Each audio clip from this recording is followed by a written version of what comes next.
नमस्कार, capital TV Bihar का special show 5 का पंच देख रहे हैं आप। आज हम आपको 5 बड़ी खबरों से रूबरू कराएंगे।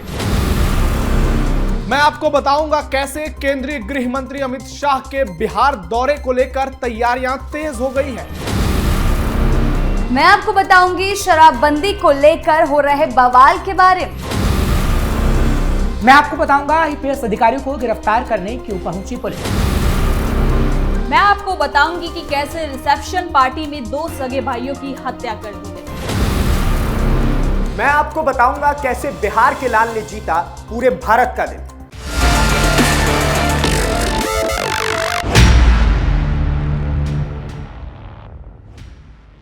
राज्यसभा चुनाव से पहले केंद्रीय गृह मंत्री अमित शाह 25 फरवरी को 3 दिन के बिहार दौरे पर आ सकते हैं। हालांकि इसे लेकर अभी कोई आधिकारिक घोषणा नहीं हुई है, लेकिन प्रशासनिक स्तर पर शाह के बिहार दौरे को लेकर तैयारियां तेज हो गई है। सूत्रों के मुताबिक गृह मंत्री का कार्यक्रम उत्तर बिहार के सीमावर्ती जिलों में प्रस्तावित है। इनमें मुजफ्फरपुर, सीतामढ़ी, पूर्वी चंपारण और पश्चिमी चंपारण शामिल है, जबकि अररिया और किशनगंज में भी गृह मंत्री का कार्यक्रम हो सकता है। इन जिलों की कई पंचायतों का चयन केंद्र सरकार की वाइब्रेंट विलेज योजना में हुआ है। माना जा रहा है कि अमित शाह इन गांवों में चल रहे विकास कार्यों की समीक्षा करेंगे। सड़क, बिजली, संचार, स्वास्थ्य सेवाएं और रोजगार सृजन जैसे मुद्दे उनके एजेंडे में रहेंगे। वे स्थानीय अधिकारियों से सीधे फीडबैक भी ले सकते हैं। वहीं गृह मंत्री के दौरे की संभावना को देखते हुए जिला प्रशासन अलर्ट मोड में है। सीमावर्ती इलाकों में सुरक्षा व्यवस्था की समीक्षा की जा रही है। पुलिस और खुफिया एजेंसियां भी एक्टिव हैं। संभावित कार्यक्रम के मद्देनजर तिरहुत रेंज के डीआईजी चंदन कुमार कुशवाहा और पुलिस अधीक्षक अमित रंजन ने देर रात भारत नेपाल बॉर्डर से सटे इलाकों में ज्वाइंट पैदल गश्ती कर सुरक्षा व्यवस्था का जायजा लिया।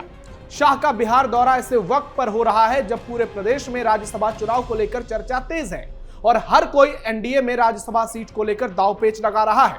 माना जा रहा है कि इस कड़ी में अमित शाह सीएम नीतीश कुमार से भी मुलाकात कर सकते हैं और राज्यसभा सीटों को लेकर तमाम अटकलों पर भी विराम लग सकता है। अभी यह तय नहीं हुआ है कि उनकी मुलाकात नीतीश कुमार से होगी या फिर नहीं, लेकिन मुलाकात अगर होती है तो राज्यसभा को लेकर चल रही तमाम अटकलों पर विराम लग सकता है। खबरों में बात करते हैं। बिहार में शराबबंदी हमेशा से एक बड़ा मुद्दा रही है। 1 अप्रैल 2016 से बिहार से शराबबंदी लागू है। जहरीली शराब से सैकड़ों लोगों की मौत हुआ करती थी। लगातार भारी मात्रा में तस्करी होती थी। जब, जहां और जैसे चाहे, जिस जगह पर चाहे, आपको शराब आसानी से मिल जाएगी। बिहार में शराबबंदी कानून शराब माफियाओं के लिए अमृत काल बनकर आया, लेकिन अब 10 साल बाद भी ये मुद्दा सबसे बड़ा बना हुआ है, क्योंकि प्रदेश में शराबबंदी के बाद भी शराब मिलने से विपक्ष सरकार पर कई सवाल खड़े कर रहा है, उंगलियां उठा रहा है, विधानसभा के अंदर हंगामा कर रहा है, जवाब मांग रहे हैं सरकार से कि जब शराबबंदी है तो फिर शराब कहां से मिल रही है। अब इस बीच बीजेपी के अंदर से भी सवाल उठने लगे हैं। बिहार विधानसभा में शराबबंदी कानून की समीक्षा को लेकर सवाल खड़े हुए। उसके बाद पश्चिमी चंपारण के लौरिया से बीजेपी विधायक विनय बिहारी ने कहा कि शराब मिलता तब ना लोग वा हिलता, यानी कि शराब ना मिली तो लोग ना हिले। उन्होंने भोजपुरी में शराबबंदी कानून पर तंज कसते हुए खुद की सरकार को आईना दिखाने का काम किया है। विनय बिहारी ने आगे कहा कि जब शराब मिल रही है, बिक रही है, लोग जेल जा रहे हैं, उसके बाद भी सुधार नहीं है तो सरकार को अपने फैसले पर दोबारा विचार करना चाहिए। उन्होंने यहाँ तक कहा कि सरकार अगर शराबबंदी कानून लागू नहीं कर पा रही तो इसे पूरी तरह खत्म कर देना चाहिए। इससे पहले प्रशांत किशोर ने सरकार में आते ही सबसे पहले शराबबंदी को खत्म करने की बड़ी बड़ी बातें कही, यानी कि शराब का मुद्दा जोरों शोरों से गूंज रहा है। देखना होगा कि सरकार अब इस कानून में क्या सुधार करती है और आगे चलकर क्या नया फैसला लेती है। बिहार पुलिस महकमे में हड़कंप मच गया जब आंध्र प्रदेश पुलिस की एक विशेष टीम पटना स्थित आईपीएस अधिकारी एम सुनील नायर के आवास पर छापेमारी करने पहुंची। शास्त्रीनगर थाना क्षेत्र स्थित उनके सरकारी निवास पर सुबह सुबह पहुंची टीम सुनील नायक को गिरफ्तार करने की प्रक्रिया में जुटी रही। सुनील नायक फिलहाल बिहार के अग्निशमन विभाग यानी फायर ब्रिगेड में आईजी के पद पर तैनात हैं। ये पूरा मामला साल 2021 का है, जब वो आंध्र प्रदेश में सीआईडी में प्रतिनियुक्ति पर थे। उन पर एक पूर्व सांसद को प्रताड़ित करने और जानलेवा हमले का आरोप है, जिसके बाद अब उन्हें ट्रांजिट रिमांड पर आंध्र प्रदेश ले जाने की तैयारी हो रही थी। दरअसल ये विवाद साल 2021 से जुड़ा है, जब एम सुनील नायर आंध्र प्रदेश सीआईडी में कार्यरत थे। आरोप है कि उनके निर्देश पर नरसापुरम के तत्कालीन सांसद के रघुराम कृष्णा राजू को गिरफ्तार किया गया था। पूर्व सांसद का दावा है कि गिरफ्तारी के दौरान उनके साथ अमानवीय व्यवहार किया गया और बुरी तरह उनके साथ मारपीट की गई। इस शिकायत के आधार पर कोर्ट ने संज्ञान लिया और मामला दर्ज करने का आदेश दिया। आईपीएस सुनील नायक के खिलाफ भारतीय दंड संहिता आईपीसी की धारा 307 के तहत मामला दर्ज है। पूर्व सांसद ने आरोप लगाया था कि हिरासत में उन पर जानलेवा हमला हुआ था, जिससे उनकी जान को खतरा पैदा हो गया था।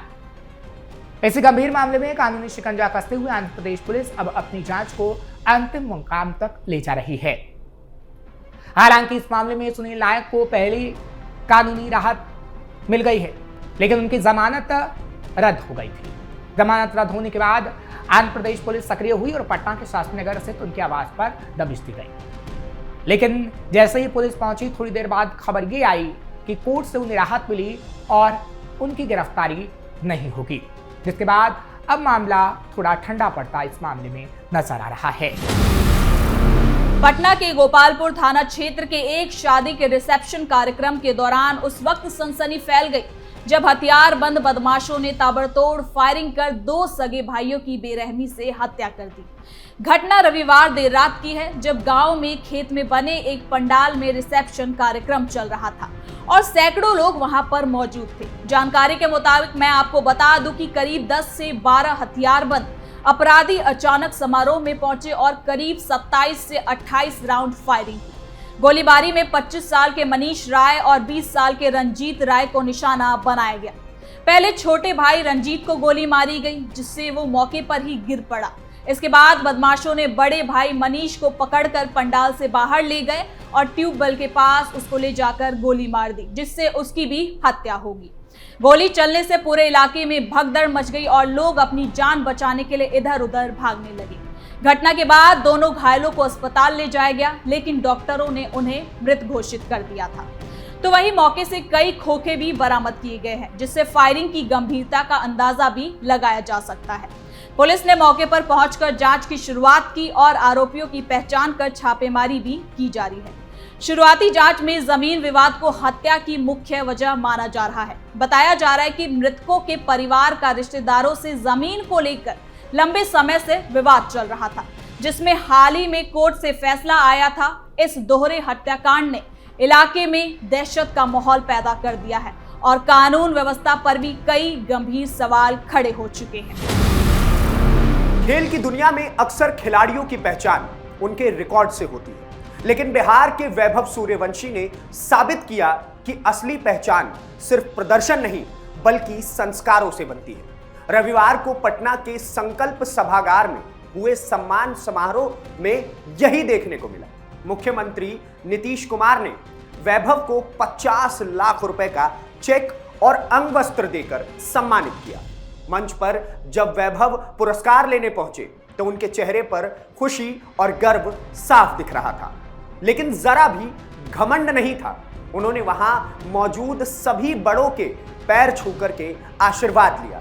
यही बात अब सबके दिल छू गई है। वैभव ने ICC under 19 cricket world cup के फाइनल में 80 गेंदों में 175 रन की शानदार पारी खेल करके भारत को विश्व विजेता बनाया था। इतनी कम उम्र में ऐसा प्रदर्शन करना अपने आप में बड़ी बात है। उनकी इस पारी को क्रिकेट जगत लंबे समय तक याद रखेगा।